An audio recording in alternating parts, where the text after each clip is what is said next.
Departamento de Ciencias Penales de la Universidad de Chile y actualmente es el director del Instituto de Ciencias Penales.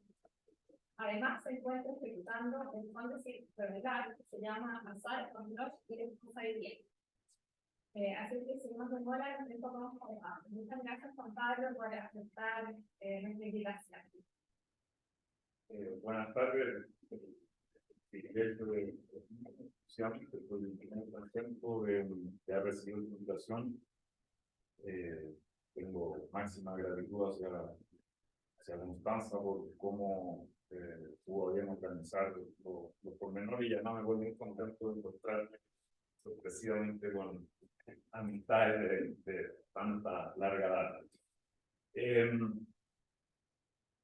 Lo que voy a presentar es un trabajo que en una primera versión, de poco tiempo, en diciembre, tuve ocasión de presentar en un workshop en Múnich, que estaba dedicado a discutir sobre problemas que en general plantea lo que entre juristas se suele denominar protección penal de la vida humana en sus diferentes aspectos. Y esto explica que el tenor de la ponencia, al menos en algunos pasajes, descanse en ciertos giros idiomáticos que son más bien propios de la propia disciplina, y en esos pasajes, o inmediatamente antes de meterme en ello, voy a quizás ofrecer una mínima contextualización para que lo que esté planteando en ese punto sea ojalá más fácilmente accesible, ¿no? Asumiendo que probablemente no sea el caso, que la mayor parte de ustedes esté acostumbrado a pensar en las cuestiones de ese particular e idiosincrásico punto de vista. Entonces, arranco. El 30 de julio del año recién pasado, entraron en vigor dos normas de sanción penal formuladas en los artículos 322 bis y 322 ter del Código Penal chileno. Las formas de comportamiento que están aquí tipificadas, como decimos nosotros, se califican respectivamente como ultraje de cadáver y ultraje de sepultura, y globalmente son definidas como especies, comillas, de menosprecio de la memoria de quien hubiere muerto. Mientras que en el artículo 322 bis, el ultraje en cuestión queda tipificado en la forma de una disminución de ciertas modalidades de tratamiento de los restos humanos del difunto. Bajo el artículo 322 ter, se trata de un ultraje por la profanación de su culto. Aunque la exposición de motivos del proyecto de ley, que terminó en la aprobación de este artículo, rechazaba explícitamente el recurso al, comillas, honor del difunto como aquello que estaría siendo protegido acá, lo que nosotros denominamos el bien jurídico protegido. Ello no basta, por supuesto, para que podamos tener por excluida una reconstrucción de esta regulación legal que respondiera eventualmente a esa fundamentación. O sea, una cosa es que las y los congresistas que apoyaron esta iniciativa nos digan en la exposición de motivos: mire, aquí no se trata de proteger el honor del difunto. Esa es una opinión. La pregunta que uno como jurista tiene que hacerse, bueno, ¿cuál es la mejor reconstrucción posible de esto? Y uno no puede descartar de entrada que esa fundamentación descartada sea, sin embargo, la preferida.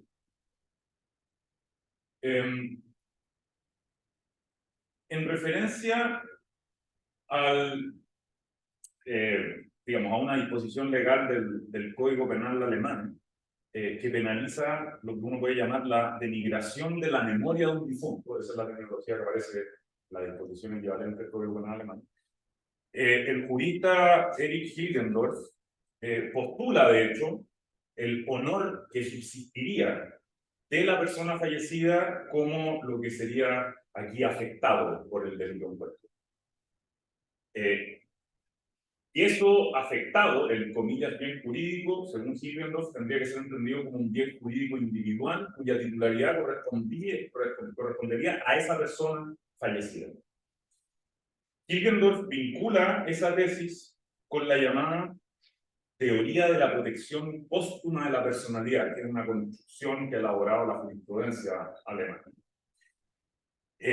Si bien Hilgendorf concede que el, comillas, derecho general de la personalidad experimentaría, nos dice, una alteración drástica con la muerte del sujeto de ese derecho, agrega, sin embargo, y lo cito, la semblanza vital, el Lebensbild, es la expresión alemana, y con ella agrega el honor, no pueden quedar desprotegidos en el instante en que el ser humano cierra los ojos, el instante en que fallece.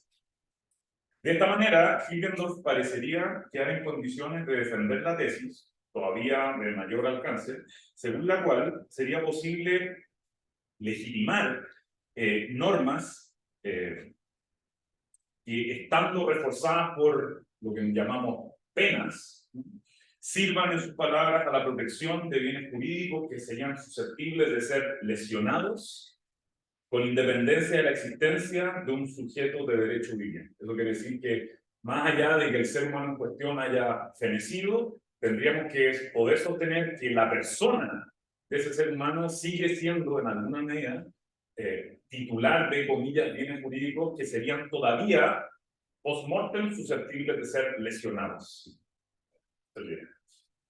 Yo pienso que esta tesis es insostenible. Esto que llamamos un bien jurídico individual susceptible o capaz de ser lesionado, no se deja postular sin que uno asuma la existencia de algún sujeto que pueda venir en consideración como el correspondiente titular del bien jurídico y con ello como la víctima del eventual delito. El objetivo de esta contribución es analizar la inteligibilidad de traducir, de un injusto criminal. Eso quiere decir una forma de incorrección de un comportamiento que amerite valorar ese comportamiento como constitutivo de delito, como algo que merece ser tratado como un crimen. Esa es la expresión pura que usamos para ello. Injusto criminal que pudiera supervenir, digamos, a la irrogación de un, comillas, daño póstumo.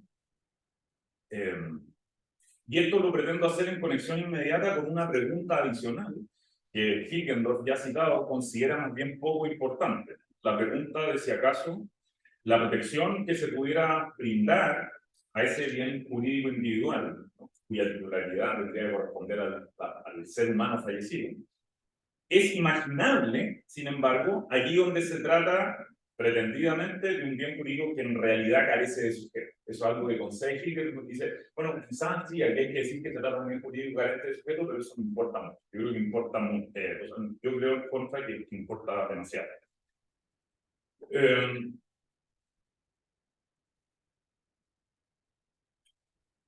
La pregunta que así se plantea concierne justamente al problema que el filósofo estadounidense Thomas Nagel llamó el problema del sujeto. Y es en torno a este problema, el problema del sujeto en la tecnología de Nagel, que gira la discusión filosófico-moral que en el ínterin ha devenido altamente intrincada acerca de la posibilidad, digamos, ontológica de que alguien pueda aparecer como víctima de un daño póstumo, o sea, esto que en inglés denominamos un posthumous fact.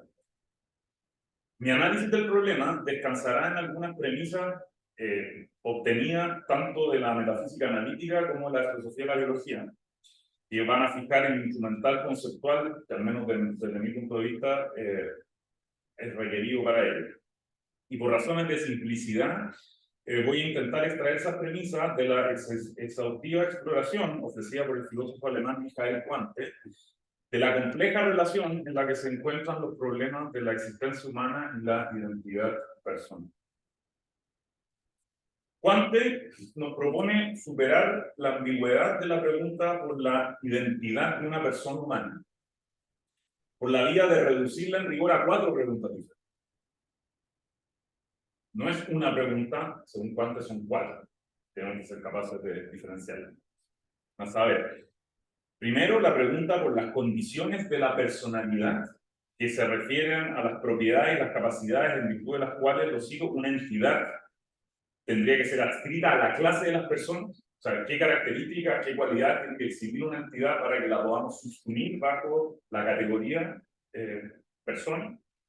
Segundo, la pregunta por la unidad sincrónica de una persona que concierne a las condiciones de cuya satisfacción depende que uno pueda hablar, lo cito de nuevo, en un punto de tiempo de exactamente una persona, en referencia a una entidad cualquiera. Esto normalmente no nos va a dar muchos problemas, pero qué sé yo, cuando tenemos siameses, por ejemplo, uno podría decir, bueno, ¿qué determina que estemos ante una sola persona y no dos? ¿No? Tenemos que adoptar una estrategia de individuación. Bueno, eso es lo que Quante cree sería respondido por la vía de precisar condiciones de unidad sincrónica de una persona.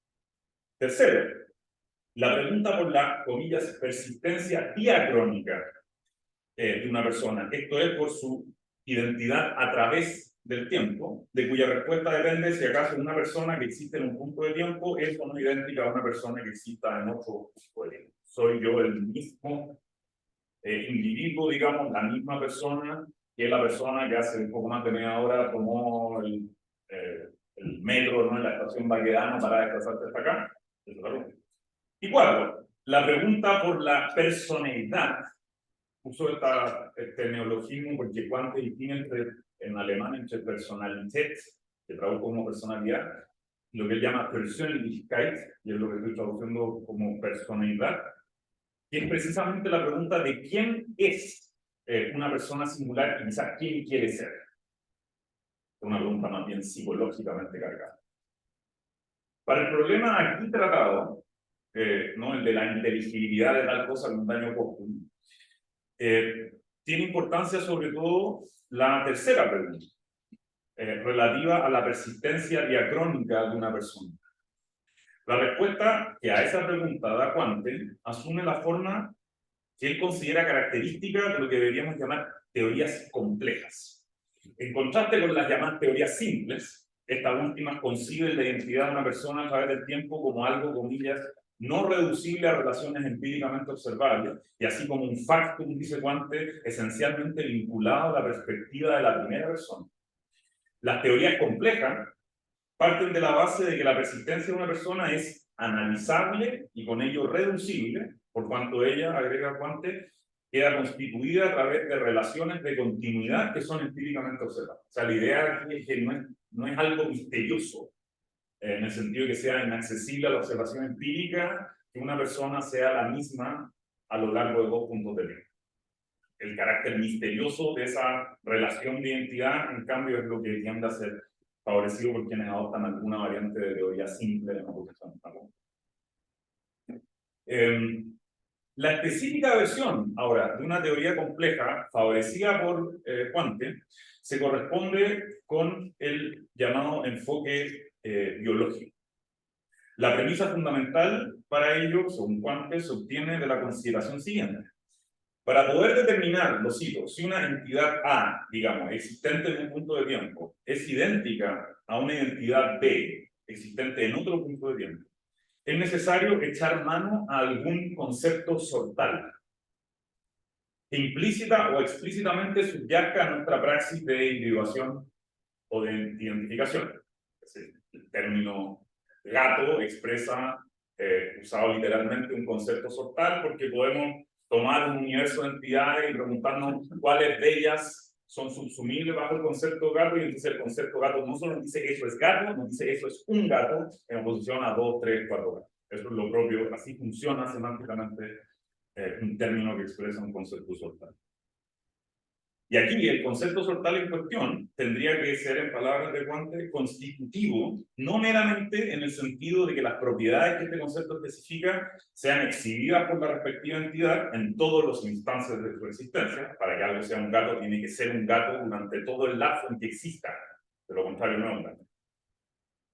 Sino también constitutivo en el sentido de que ese concepto, comillas, proporciona las condiciones de persistencia requeridas, de manera tal que de la adquisición o la pérdida de esas propiedades depende el inicio o el término de la existencia de la correspondiente entidad.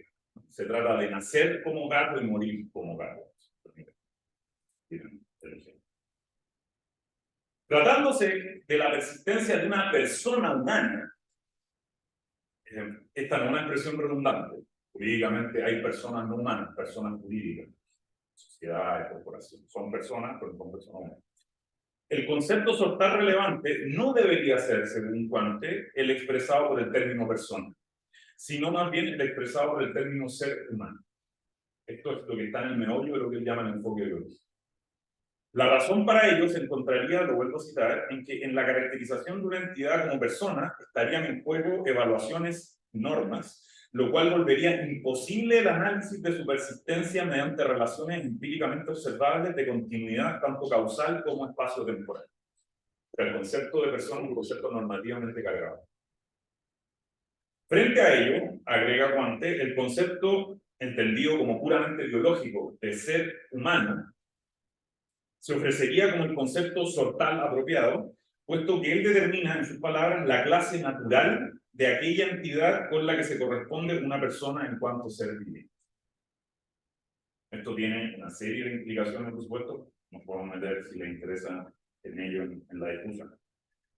De esta manera, la persistencia de la identidad, perdón, de la entidad individual en la cual consiste una persona humana puede ser definida como, los vuelvo a citar a Quante, la continuidad causal de un cuerpo organizado. Esto es, de un cuerpo en el cual se realiza el proceso vital integrativo de un organismo humano.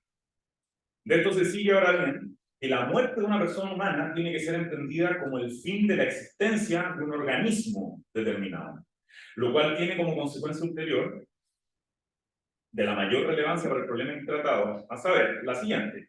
Lo cito de nuevo, que entre un organismo y el cadáver que tras la muerte de ese organismo permanece como el llamado caparazón mortal, en germanismo, no existe persistencia alguna. O sea, no hay persistencia de una misma entidad que en alguna fase se haya correspondido con ese organismo cuando ser viviente y que en otra fase se correspondiera con el cadáver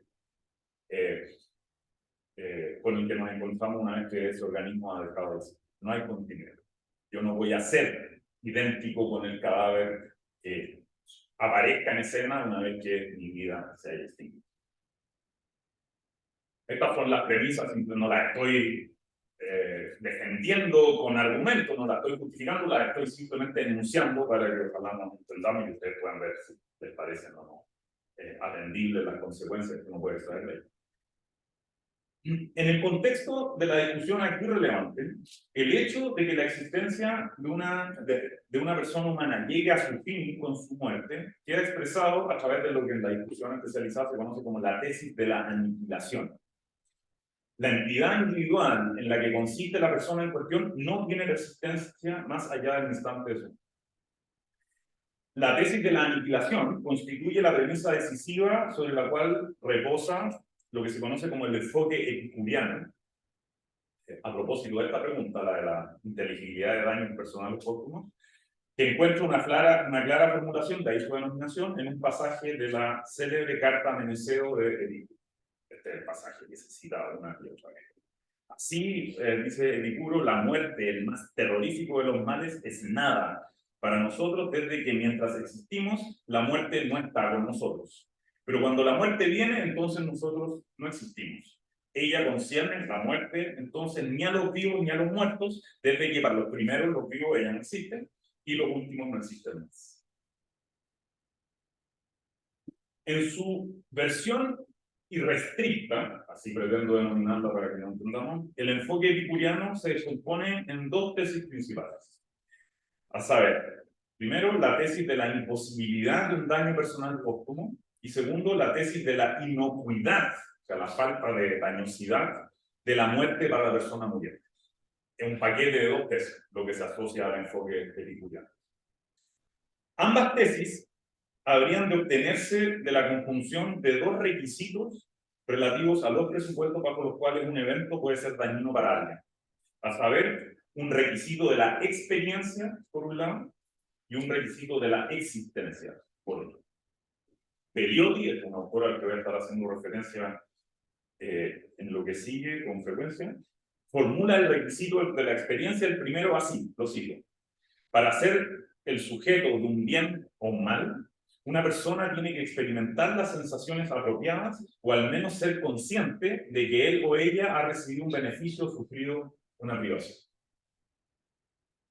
Por su parte, y de acuerdo con el segundo requisito, el requisito de la existencia, que algo cuente como un daño o un beneficio para alguien exige, según Bellotti, un sujeto vivo identificado. O sea, el primer requisito apunta a la necesidad de alguna clase de experiencia consciente involucrada en el experimentar un daño o un beneficio. El segundo requisito concierne a qué puede ser el locus de ese beneficio o de ese daño, ¿no? Algo que exista, digamos. La aceptación del requisito de la experiencia conduce a una versión que suele ser caracterizada como hedonista del enfoque epicuriano, que en la discusión filosófica más reciente ha sido defendida sobre todo por James Stacy Taylor. En contra de esta posición, se suele observar, pero, que ella no sería capaz de dar cuenta de la posibilidad de un daño no percibido o no sentido, ¿no? Un unexperienced or unfelt harm, cuya inteligibilidad, sin embargo, no admitiría ser puesta en cuenta. En palabras de Bunin, un acto inflige un daño no sentido a una persona, se hace que las cosas sean peores para esa persona que lo que habrían sido de otro modo, más sin tener efecto alguno en las experiencias conscientes de esa persona. Y esto es algo, por decirlo así, de lo que hay que poder dar cuenta, y el enfoque epicuriano en esta versión neolita no logra explicar que esto sea posible. Esa es la cuestión.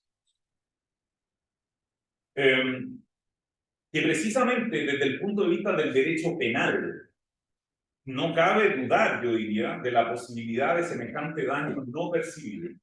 Lo muestra la manifiesta, la obvia significación delictiva de aquello que dos autores británicos, uno fallecido recientemente, Gardner y Shute, John Gardner y Shute, denominaron en un texto muy importante violación pura, pure rape. Esto es, entendiéndose por tal, la materialización de un coito por parte de un agente, supongamos que porta un preservativo, con una persona u otra que se encuentra en estado de inconsciencia y que al día siguiente no tiene recuerdo alguno de lo sucedido, siendo el caso además que el coito así practicado no deja huella física o psíquica alguna. Tuvo lugar la violación, la persona privada de sentido fue carnalmente accedida, ¿no?, por alguna de las cavidades relevantes, ¿no?, bajo el derecho chileno, boca, vagina o ano, pero al recuperar la conciencia, esta persona no tiene noción alguna de lo sucedido y el suceso no deja rastro alguno que lo haga detectable. Esto es lo que Shute y Gardner denominan violación. A pesar de que Gardner y Shute abogan por asumir que en tal caso se haría lo que ellos llaman un wrong without harm, o sea, algo incorrecto, no dañino. A mí me parece que eso es incorrecto.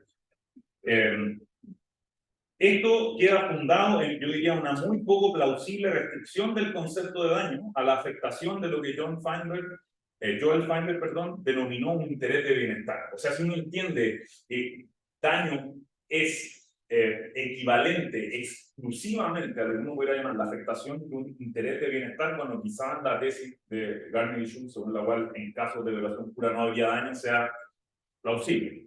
Si en cambio, por ejemplo, con una autora también importante en ciertos debates, Nicola Lacey, uno asume que a una persona humana serían atribuibles, además de intereses de bienestar, intereses de autonomía, cuya afectación podría exhibir significación criminal, entonces creo yo que se vuelve evidente que una violación pura puede corresponderse sin más con una forma de comportamiento cuya realización sea dañina para la respectiva víctima. Porque lo que está en juego para la pretendida víctima, aunque no haya experiencia consciente del daño ni registro posterior del mismo, es haber sido instrumentalizada, ¿no?, por otro. Y esa afectación de un interés de autonomía, según Lacey, sería constitutiva de un daño no reducible a la afectación de un interés de bienestar. Si se renuncia al requisito de la experiencia, el primero de los dos, ¿no?, en razón de su incompatibilidad con el reconocimiento, yo diría, de la innegable posibilidad de un daño no percibido, entonces parece más que plausible entender que el problema del sujeto es más precisamente el problema que para la inteligibilidad de un daño póstumo es generado a través del requisito de la existencia. Este es el verdadero problema. El requisito de la experiencia lo podemos dejar a un lado, creo yo, porque no debería ser invocado desde el inicio. No tiene consecuencias demasiado comprendidas. El verdadero problema del sujeto, como lo bautizó Thomas Nagel en la discusión reciente, lo genera el requisito de la existencia. Sobre este trasfondo, ahora bien, son reconocibles en lo fundamental dos estrategias para refutar el rechazo epicuriano de la posibilidad de que alguien venga en consideración como sujeto de un daño. El análisis de ambas estrategias puede mostrar, creo yo, que a ellas es común el intento de eludir el problema del sujeto a través de alguna reformulación del concepto mismo de daño póstumo, lo cual, yo agregaría por vías distintas, conduce en rigor, sin embargo, a que el daño en cuestión ya no pueda ser caracterizado como póstumo. O sea, lo que quiero decir es que las dos estrategias que voy a analizar lo que siguen son estrategias que pretenden eludir el problema del sujeto. El costo que pagan, yo creo, es que, sin embargo, terminan redefiniendo la noción de daño póstumo en términos tales de que ya no podemos seguir hablando de un daño, comillas, póstumo.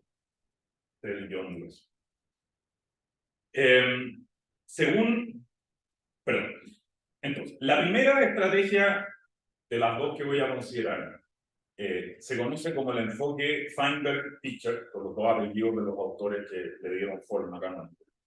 Y aboga este enfoque por hacer compatible el acaecimiento de un daño póstumo con el requisito de la existencia, por la vía de una diferenciación de los conceptos de persona ante mortem y persona post mortem.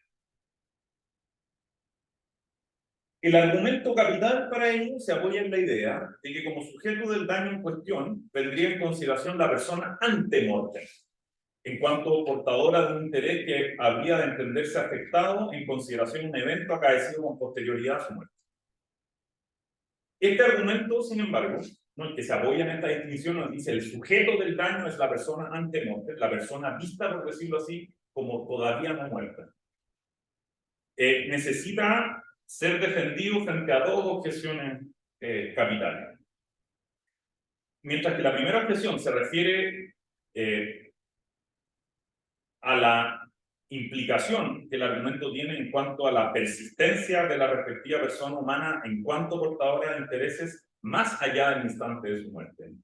La segunda objeción se dirige, yo diría, a la misma problemática implicación de la afirmación de una causalidad retroactiva del suceso pretendidamente dañoso, ¿no? El suceso pretendidamente dañoso es uno que tiene lugar después del acaecimiento de la muerte de la persona, y estamos diciendo que es la persona, digamos, considerada como todavía no muerta la que resulta dañada por ese evento posterior a su muerte. Implica esto asumir una idea que filosófica, metafísicamente es aborrecible, la de la causalidad retroactiva. Eso es lo que...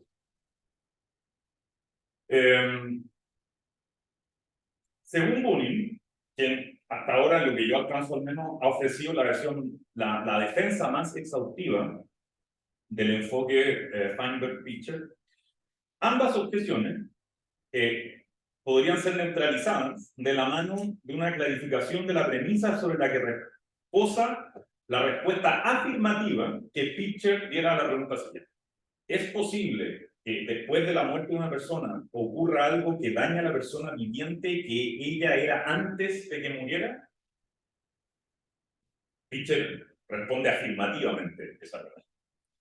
Y para defender la respuesta que Pitcher da, entonces, Bunin recurre a un entendimiento del término daño, harm en inglés, según el cual toda afectación de los intereses de una persona susceptible de ser considerada dañosa tendría que poder ser reducida a la falta de satisfacción de un deseo que podamos reconocer como relevante. O sea, la idea es que a todo interés cuya afectación pueda ser constitutiva de un daño subyace algún conjunto variable de deseos. Esa es la premisa de un desire-based account of harm.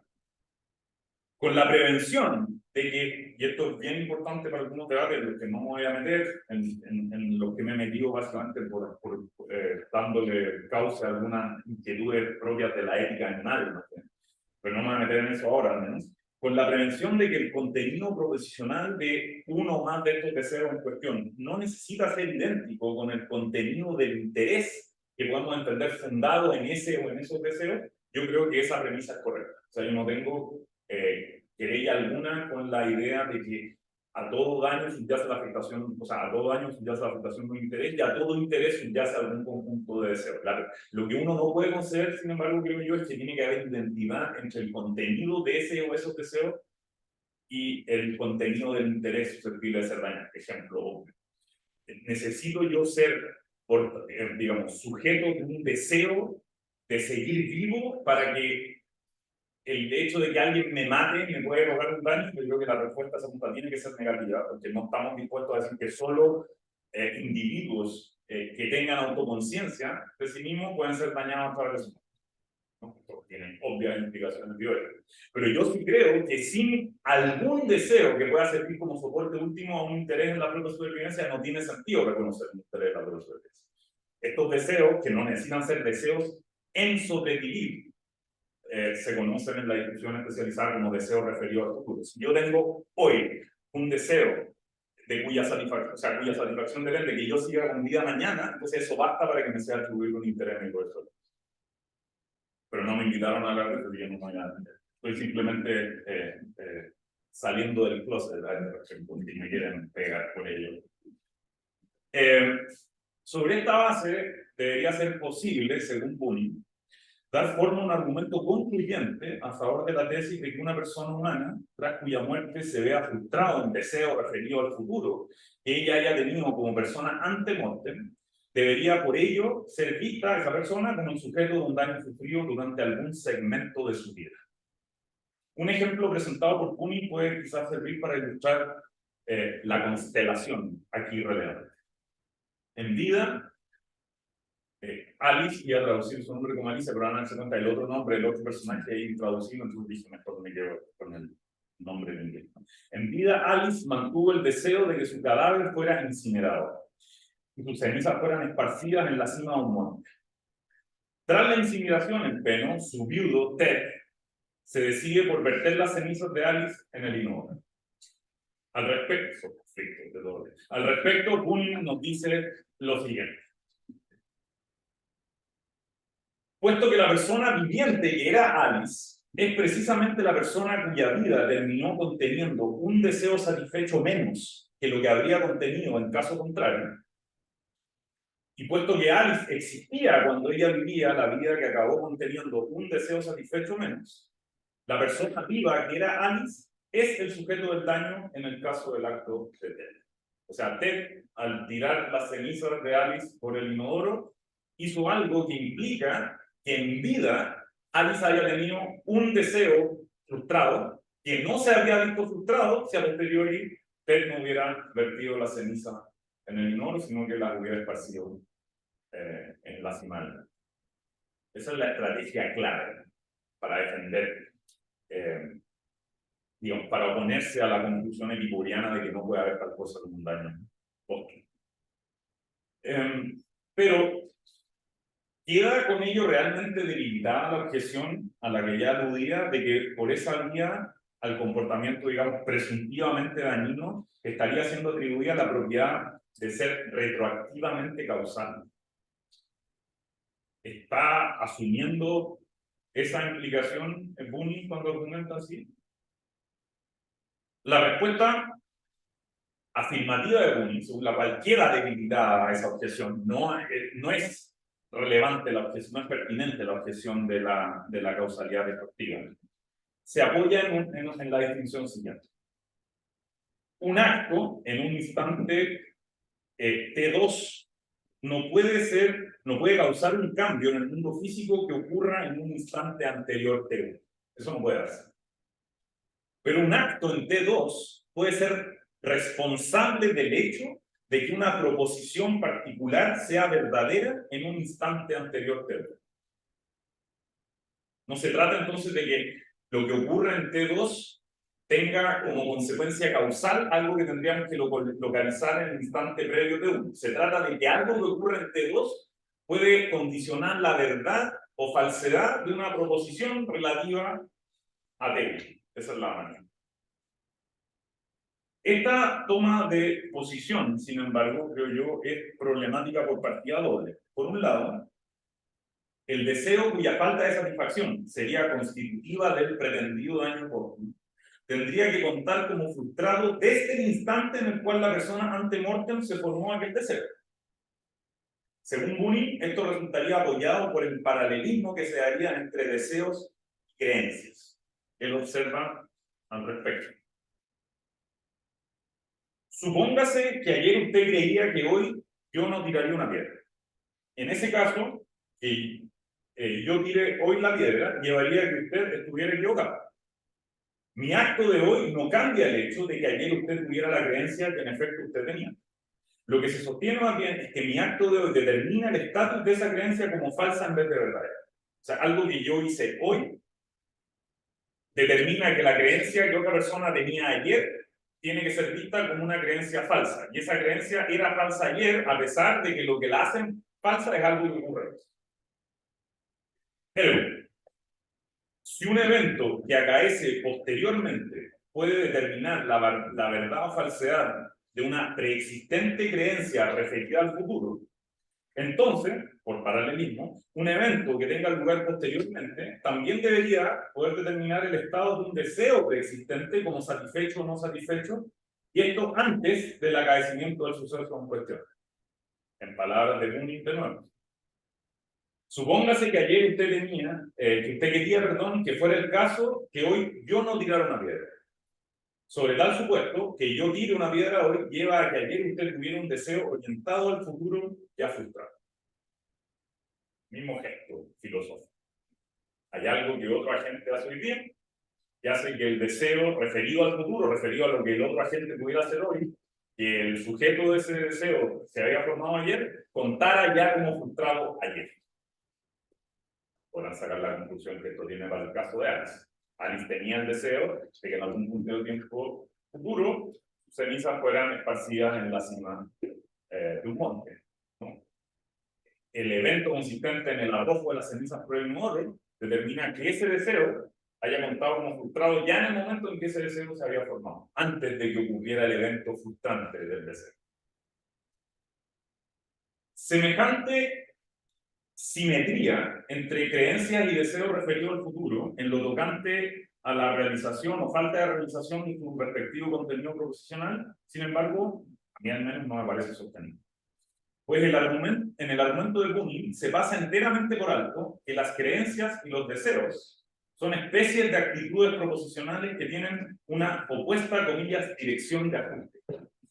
Esta terminología estándar en la filosofía analítica de la mente puede usar la obra de John Searle, un filósofo de referencia. Según Searle, en efecto, una creencia exhibe una dirección de ajuste que va de la mente al mundo. Posible. Si mis creencias resultan ser erróneas, son mis creencias y no el mundo las defectuosas.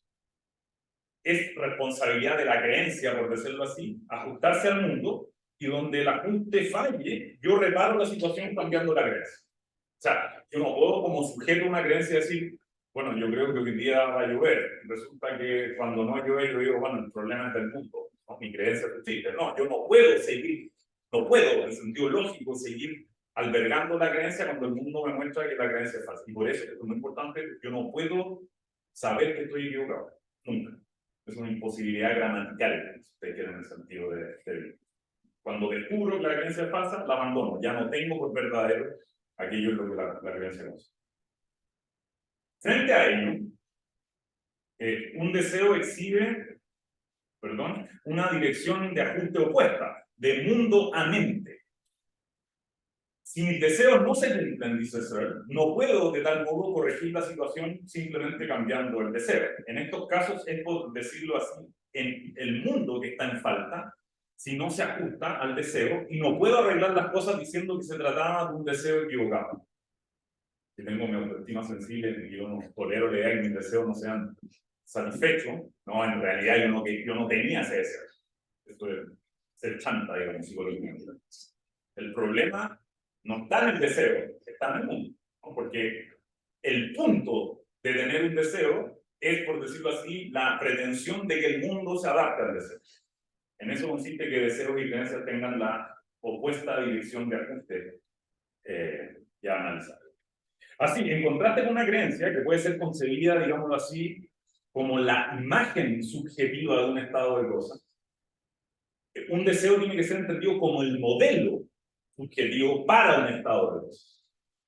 Por esto, la estructura intencional de un deseo resulta distorsionada, yo diría, cuando pone parte de la base de que un deseo, que ex post se muestra como no satisfecho, habría de ser visto como no satisfecho desde el principio. Con ello, tendría poco sentido considerar como frustrado de antemano el deseo de Alice en cuanto al manejo de sus cenizas por el hecho de que tras su muerte, Ted haya arrojado sus cenizas al inodoro. Y esto aún si la eventual creencia de Alice en cuanto a que Ted habría de satisfacer su deseo tras su muerte hubiera de ser caracterizada como falsa ante él. O sea, Alice puede haber tenido el deseo de que con sus restos Ted procediera, ¿no? Vertiendo, o sea, arrojando sobre la cima del monte, y puede haber al mismo tiempo tenido la creencia de que eso iba a ser así. Son dos estados mentales distintos, y es perfectamente razonable decir que si en definitiva sus cenizas no fueron esparcidas en la cima de la montaña, entonces su creencia era falsa, pero de eso no se sigue que su deseo haya estado ya frustrado cuando ella se formó el deseo.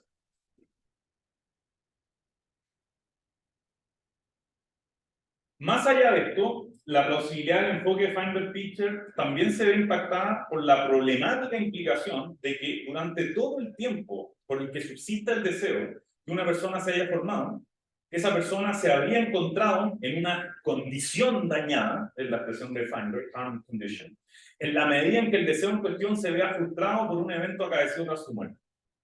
Como Beliotti acertadamente lo nota, esta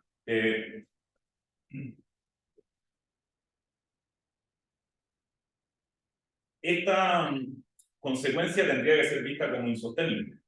Dice Beliotti, bajo el enfoque Feinberg-Pichet, la condición dañada existía ya antes de la ocurrencia del evento causante del daño.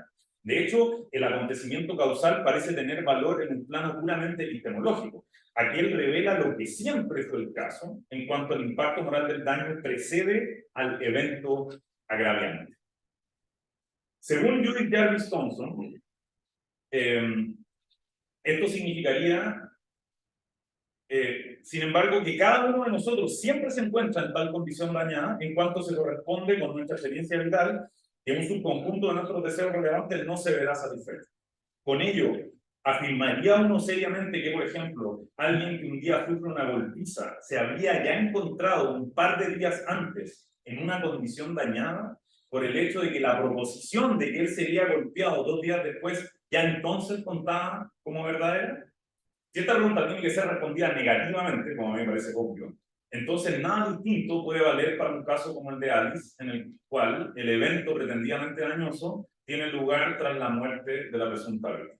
O sea, el dilema, por decirlo así, para el enfoque de Feinberg-Pichet es el siguiente, ¿no? O se asume causalidad retroactiva, y eso es demasiado costoso filosóficamente, o se niega la causalidad retroactiva, pero se asume que en realidad todo aquel que vaya a ver en algún tiempo futuro frustrado un deseo que tiene hoy está ya dañado por el evento posterior. Yo creo que eso es igualmente insustentable.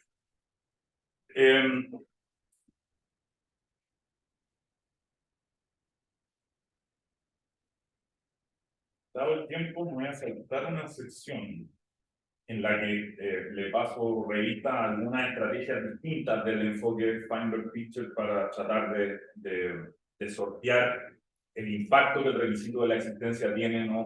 Fundando este problema de sujeto, y voy a cerrar, voy a cerrar con las siguientes consideraciones. Quedando descartada, creo yo, la posibilidad de que una persona humana venga en consideración como el sujeto de un daño póstumo, la otra estrategia en la que no voy a entrar apunta, por decirlo así, a que como sujeto del daño póstumo no entendamos la persona humana en cuanto a organismo viviente, de acuerdo con el enfoque biológico, sino que acudamos a una noción no biológica, sino que biográfica de vida. Y entonces la apuesta ahí es que en sentido biográfico, no biológico, la vida que una persona pudiera sobrevivir a su propia muerte. Yo creo que eso es pensamiento mágico, digamos, pero si les interesa lo podemos discutir en la ronda de intervención.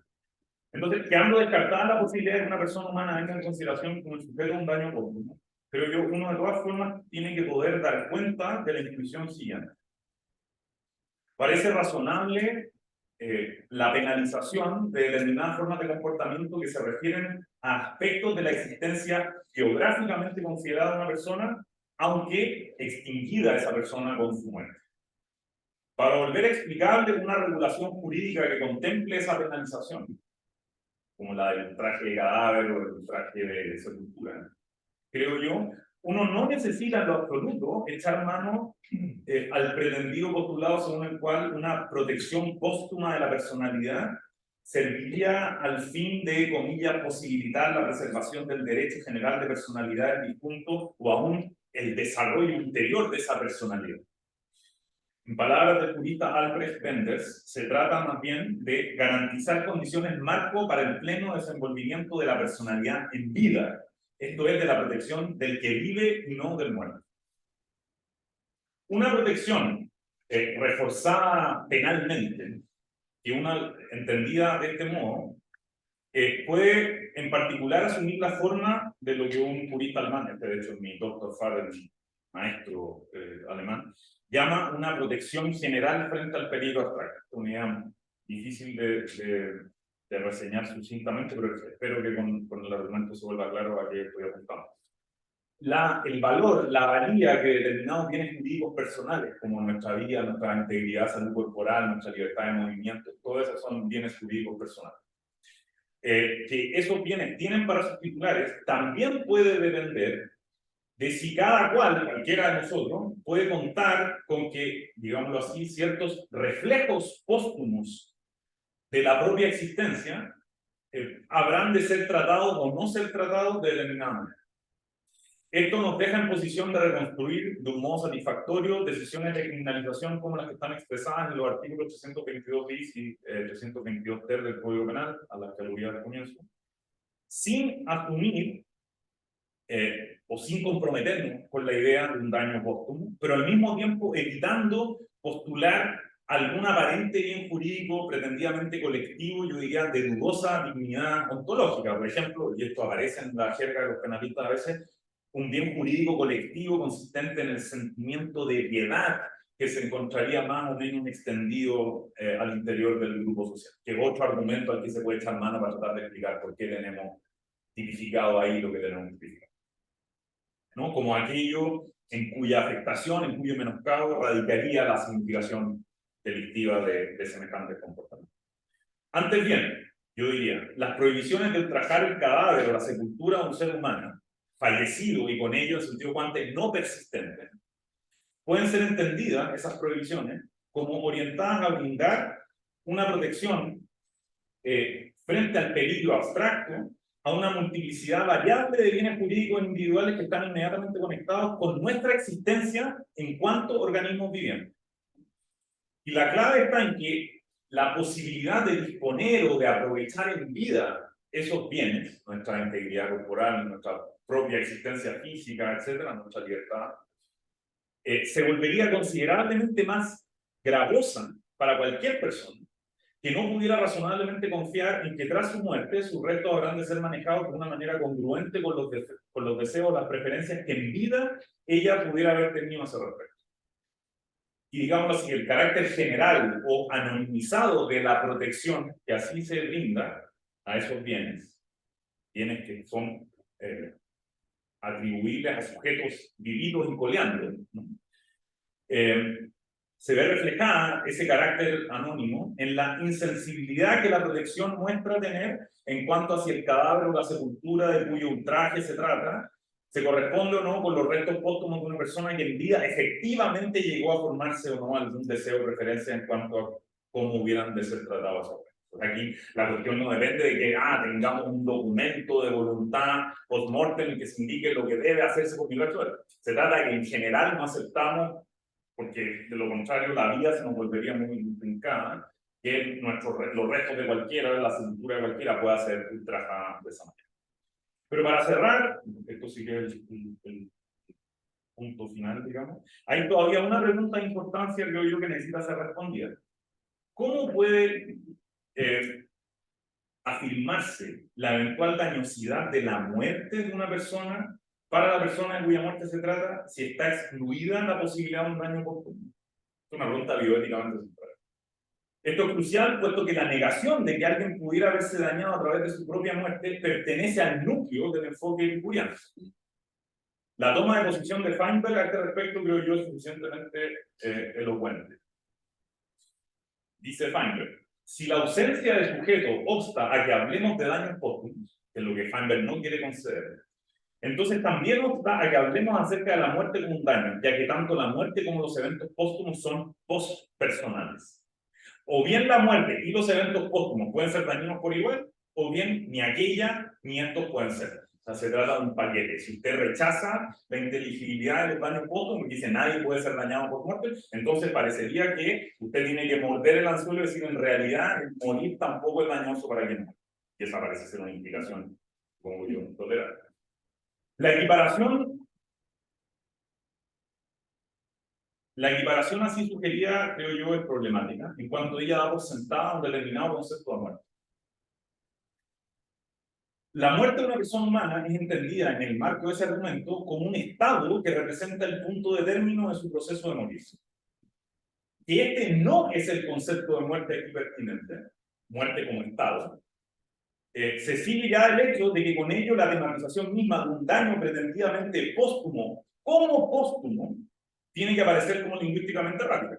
Queremos decir que un daño póstumo es un daño acaecido después de la muerte. Si definimos la muerte como el estado de no vida, entonces no hay tal cosa como daño póstumo porque el daño coincide con la subsistencia de ese estado. Pues, en la muerte, el estado al cual conduce el morir de un ser vivo, si eso es así, entonces un daño que hubiera sido condicionado a través de un evento ocurrido durante la subsistencia de ese estado no podría en lo absoluto tener lugar tras la muerte del ser vivo en cuestión.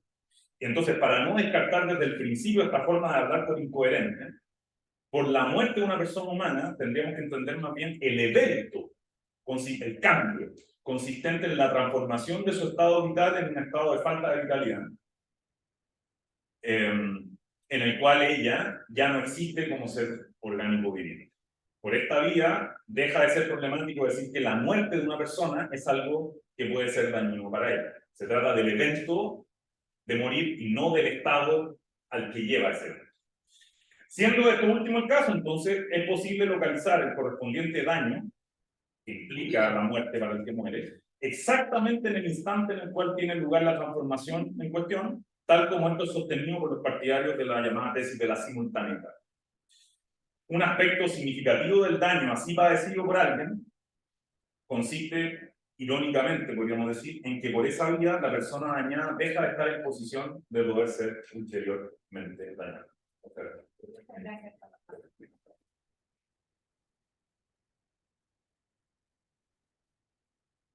A ver.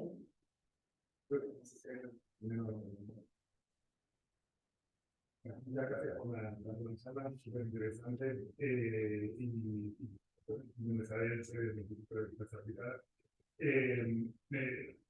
Completamente de acuerdo contigo respecto de que sí, no tiene sentido la idea de que comporten bajo las premisas del debate. Y sobre lo que quería preguntar es sobre dos premisas que igual empezaste algo y por que se un poco más sobre eso, sobre dos premisas. Una tiene que ver con que el problema de identidad sea el de la identidad electrónica y el otro que la posesión sobre la identidad electrónica que tenemos que abrazar es la biológica. Respecto de lo segundo, yo estaba pensando en la gran rival, digamos, de la construcción biológica y de la construcción psicológica, que si uno, digamos, asume que de alguna forma el reduccionismo, el intelectivismo es discutible, digamos, tener una habilidad directa para pensar digamos, la idea del hipomorfo, en el sentido de que si mi personalidad, si mi mente mira la silla, sobre la silla, bueno, si cuando mi cuerpo se muere, realmente no sabemos qué pasa. si existe ese espacio conceptual, digamos, por lo menos concebible, eso te daría una posibilidad de pensar también por de otra perspectiva. No religiosa, pero por lo menos desde el punto de vista metafísico. Y la otra es la que mencionaste, la reflexión como biográfica o narrativa, que ahí, o sea, si uno se sabe la pregunta de acción que se mete la racionalidad, y explorar si como una cuestión más de narrativa, ¿querés dar por qué no te gustaba la posibilidad de eso, pensando en que las narrativas obviamente no están flotando en el aire, sino que podrían estar ancladas en un colectivo que es diferente de la persona de la tecnología de esa narrativa?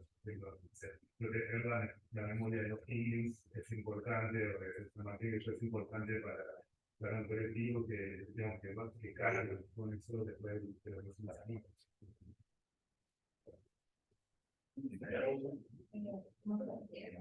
¿Cuáles son las? Normalmente Bueno, muchas gracias por la doble pregunta, que van de esas cuestiones que son argumentativamente cruciales.